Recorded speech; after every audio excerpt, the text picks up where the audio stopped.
Hello guys, আসসালামু আলাইকুম। আপনারা সবাই কেমন আছেন? আশা করি আপনারা সবাই অনেক বেশি ভালো আছেন। আলহামদুলিল্লাহ, আমিও অনেক বেশি ভালো আছি। এই তো আজকে আবারও চলে আসলাম আমার ডেইলি ব্লগ নিয়ে।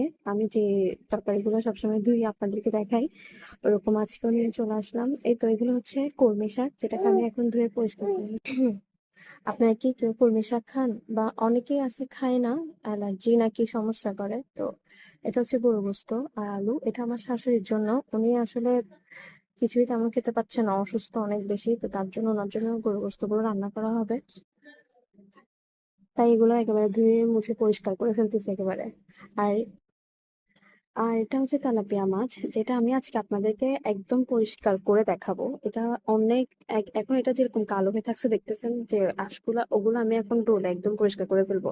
আপনাদেরকে তো আমি আগেই বলছি, মানে আমরা যে কোনো মাছই ডোলে খাই, যেগুলো ডলার প্রয়োজন হয় না ওগুলো আমরা আবার ডলি না, বাট যেগুলো ডলার দরকার ওগুলো একেবারে সাদা করে ফেলি। আর আমি তো অবশ্যই ডলি, কারণ আমি মাছ না ডলে খেতে পারি না। তো এই তো আপনাদেরকে দেখাচ্ছি, দেখেন কিভাবে ডলতেছি আমি। এটা হচ্ছে ধারালো পাটা। এই পাটার মধ্যে এখন তেলাপিয়া মাছটাকে ডললে একেবারে সাদা হয়ে যাবে। এই যে আপনারা দেখতেছেন আমি যে ডলতেছি, এখন ডলে একদম সাদা করে ফেলবো। এই তো আপনারা যে কোনো মাছ মানে ডলে খেলে উপরের চামড়াটাতে ময়লা থাকে, ওটা যদি আপনারা ডলে ফেলেন তাহলে মাছটা মানে পরিষ্কার হয়ে যায় একদম। দেখেন একদম সাদা পরিষ্কার হয়ে গেছে, একদম কোনো দাগ নাই।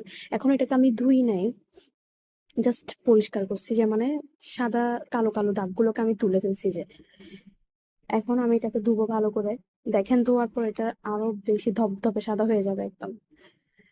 এই যে ধুচ্ছি, এরকম করে ধুয়ে ফেললে আসলে মাছের ময়লাগুলো আর কি মানে দেখা যায় না। আপনারা এভাবে মাছগুলো ডলে ধুবেন, দেখবেন খেতেও ভালো লাগবে আর অপরিষ্কারও লাগবে না।